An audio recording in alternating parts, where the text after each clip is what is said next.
অন্যদের মা ভার্সেস আমার মা। আর বসে বসে খাওয়া বেবিটা এখানে কি করছে? দেখতে পাচ্ছ না আমি রিলস বানাচ্ছি? ও রিলস বানাচ্ছে। মায়ের নাম কিন্তু উজ্জ্বল করতে হবে, ওকে? বেশি বেশি করে ফিল্টার ইউজ করবে।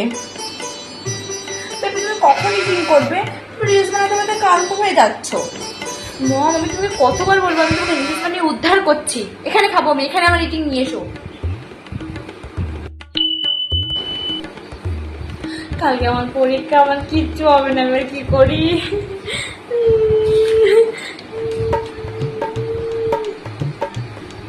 ও মামা, ও মা, কি রে, কি হয়েছে? আমার এক গ্লাস জল দাও না। কি করলি মা? একবার বল। না না থাক, জল দেওয়া লাগবে না। তুমি তো সারাদিন কাজ করে, আমি তোমার জল দিচ্ছি।